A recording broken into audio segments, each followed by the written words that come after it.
Mapagpalang araw sa inyong lahat.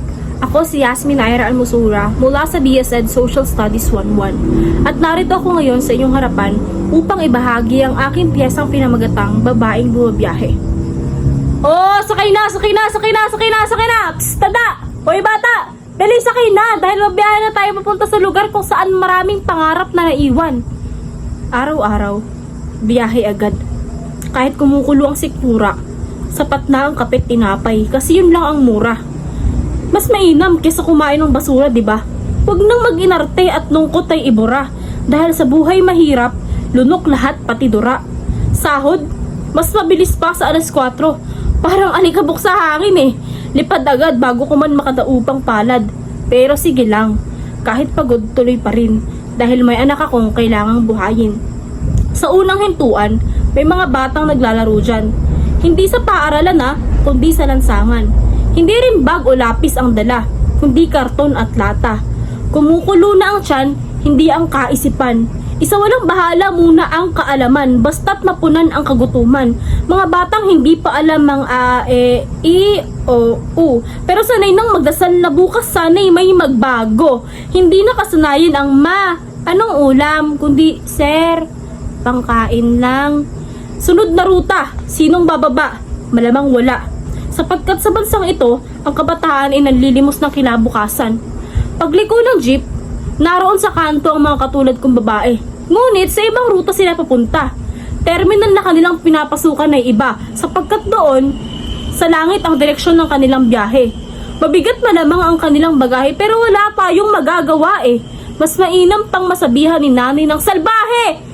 Kesa walang maihaing putahe. Sunod na ruta, sinong bababa? Siyempre wala. Gumamit ng mahigpit dahil habang umaandar, naamoy ko ang usok ngunit hindi galing sa jeep kundi sa bisyo. Kawawang nanay, sinayang ang sakripisyo. Anak niya'y naging perwisyo. Araw-araw ang hawak ay basyo. Kanto ang trono, adik sa porno, at aliw ay ilusyon na bumabalot sa ulo. Habang sinay nagdarasal sa simbahan, Panginoon, ibalik mo siya kahit sugatan at ako sa manibelay napapaisip. Ilang bata pa kaya ang tuluyang maliligaw sa lipi? Ilang kabataan pa ang magigising sa huli kapag ang pangarap nila'y abo na sa labi? Sunod na hinto ay para sa mga manggagawa. Uuwing pagod at kahit anong kayod, di pa rin sapat ang sahod pa ang kinakalyo. Sasakay pa uwi sa baryo habang ang mga bilyonaryo ay nandun. Paghihirap ay wala sa kanilang bukabularyo. O huling hintuan! Sinong bababa? Malamang marami. Dahil sa huling hintuan, may pila. Hindi sa trabaho, kundi sa pagbaliktad ng dangal. Isang boto, isang bayad, isang kaluluwang ibinenta sa halagang barya. Vote buying ang pinakamasamang halimbawa ng tahimik na pagpatay sa bayan. Nakakapagod, nakakasawa, pero hindi ako susuko. Dahil kahit gasgas na ang tsinelas kakapreno, kailangan ng bukas ng anak ko. Kailangan ng bukas ng anak ko, bawat patak ng pawis ay panata.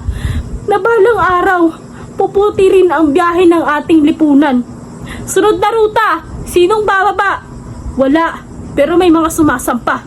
Ang mga mag-aaral, mga guro, mga manggagawa, mga Pilipinong durog na ng sistema ay lumalaban at bumoboses para sa payapang kinabukasan habang umaandar ang gulong. Naririnig ko ang mga bulong ng pulong na sumusulong at tumutulong. Natatanaw ko ang bayan, hindi hikahos, bagkos ay rumaraos. May gurong nagtuturo, kahit ang sahod ay malabo. Mga magugurong may ngiti sa ilalim ng nanggagalaiting araw. Politikong hindi pusong bakal at tunay na marangal. Sila ang tahimik na revolusyon ng pagbabago. Doon ko nakitang hindi patay ang kapayapaan. Mabagal, pero meron. Mahina, pero nandun. At ikaw, ako, tayong mga Pilipino, ang tsuper patungo sa isang mapayapang bukas. At kapag dumating ang araw na yun, lahat tayo'y bababa ng may ngiti. Dahil narating na natin ang ating huling hintuan. Isang mapayapang bukas, naabot kamay sa bagong Pilipinas. Yun lamang po at maraming salamat.